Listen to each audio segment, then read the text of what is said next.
அனைவருக்கும் வணக்கம். ஒரு மாணவனுக்கு இகேஒய்சியில் ஃபேஸ் ஆத்தென்டிகேஷன் எவ்வாறு அப்டேட் செய்வது என்பதை தன்னார்வலர் ஒருவர் லைவாக நமக்கு செய்து காட்ட போகிறாங்க. வாங்க பார்ப்போம். முதல்ல டிஎன்இஜிஏ ஃபேஸ் ஆத்தென்டிகேஷன் ஆப்பை ஓப்பன் பண்ணிக்கோங்க. ஓப்பன் பண்ண உடனே இந்த மாதிரி ஸ்க்ரீன் வரும்.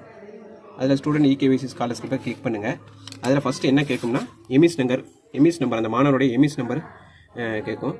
அதில் அந்த மாணவருடைய புது எமிஸ் நம்பரை கொடுத்துருங்க, டைப் பண்ணுங்கள். அடுத்து டேட் ஆஃப் பர்த் அப்படிங்கிற களத்தில் அந்த மாணவருடைய date of birth, date, month, year சரியாக உள்ளீடு பண்ணுங்கள். இப்போது அந்த மாணவருடைய எமிஸ் நம்பரும் கொடுத்தாச்சு, டேட் ஆஃப் பர்த்தும் கொடுத்தாச்சு. சப்மிட்டுங்கிற பட்டனை இப்போ உடனே கிளிக் பண்ணணும். கிளிக் பண்ணுங்கள். சப்மிட் பட்டனை கிளிக் பண்ண உடனே அந்த மாணவருடைய விவரங்கள் ஒரு ஸ்க்ரீனில் ஓப்பன் ஆகும். அதில் எமிஸ் நம்பர் இருக்கும், ஸ்டூடெண்ட்ஸ் நேம் இருக்கும், டேட் ஆஃப் பர்த் இருக்கும், ஜெண்டர், ஆதார் நம்பருடைய கடைசி 4 இலக்கம் இருக்கும்.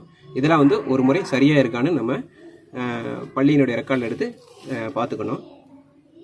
அதன் பிறகு அதை எஸ்ன்னு கொடுத்த உடனே இந்த மாதிரி ஸ்க்ரீன் ஒன்று ஓப்பன் ஆகும். இதில் நீங்கள் என்ன பண்ணணும்னா அந்த ஸ்கொயர் பாக்ஸை டிக் பண்ணிவிட்டு கீழே கேப்சர் ஃபேஸுங்கிற பட்டன் இருக்கும், அதை கிளிக் பண்ணிங்கன்னா இன்சுலேஷன் ஸ்டெப்னு வரும். உடனே இந்த ரவுண்டுங்கிற ஃபேஸை கேப்சர் பண்ணக்கூடிய ஸ்க்ரீன் ஓப்பன் ஆகிடும்.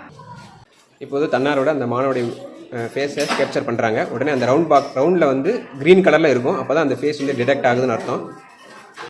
மாணவருடைய ஃபேஸ் கேப்சர் செய்த பிறகு பிறந்த தேதி பகுதியளவில் பொருத்தமாக இருக்கிறது, இது உதவித்தொகை நோக்கங்களுக்காக வெற்றிகரமான கேஒய்சியாக கருதப்படலாம் என்று திரையில் தோன்றினாலும் சரி, மாணவருடைய ஆதார் விவரங்கள் சரிபார்க்கப்பட்டது என்று திரையில் தோன்றினாலும் சரி, அந்த மாணவருடைய ஆதார் விவரங்கள் சரிபார்க்கப்பட்டு விட்டது என்று அர்த்தம்.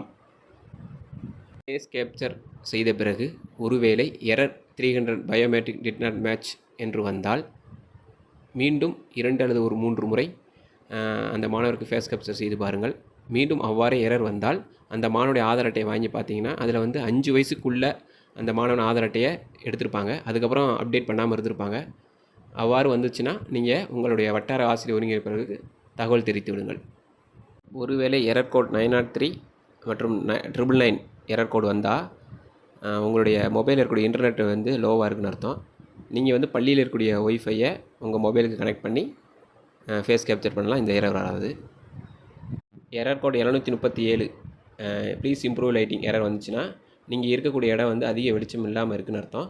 ஸோ அதிக வெளிச்சமுள்ள இடத்துல வச்சு மாணவர்கள் நிற்க வச்சு நீங்கள் ஃபேஸ் கேப்சர் பண்ணிங்கன்னா இந்த எரர் வராது.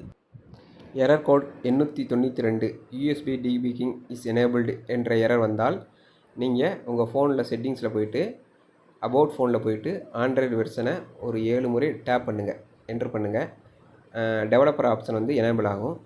அந்த டெவலப்பர் ஆப்ஷனை கிளிக் பண்ணிட்டீங்கன்னா அது டிசேபிள்டாக இருக்கும். அதை எனேபிள் பண்ணிட்டீங்கன்னா இந்த எரர் உங்களுக்கு வராது. ஒருவேளை எரர் கோடு 103 வந்துச்சுன்னா நீங்கள் ஃபேஸ் ஆதார் ஆர்டி ஆப்பை ஒன்று ஏபிகே ஃபைலில் ஏற்றிருப்பீங்க அல்லது ப்ளே ஸ்டோரில் போய் ஏற்றிருப்பீங்க. ஏதாவது ஒரு முறையில் தான் ஏற்றிருக்கணும். 2 முறையில் ஏற்றினதுனால தான் இந்த எரர் வருது.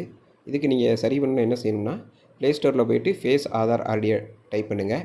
அதில் வரக்கூடிய ஃபேஸ் ஆதார் ஆர்டியை ஆப்பை இன்ஸ்டால் இருக்கா அன்இன்ஸ்டால் இருக்கான்னு பாருங்கள்.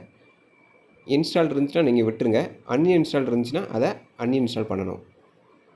அப்படி பண்ணிங்கன்னா இந்த எரர் வராது. மேலும் வேறு ஏதாவது எரர் வந்துச்சுன்னா நீங்கள் உங்களுடைய வட்டார ஐடிகே வட்டார ஆசிரியர் ஒருங்கிணைப்பாளரை தகவல் தொடர்பு கொள்ளுங்கள். நன்றி, வணக்கம்.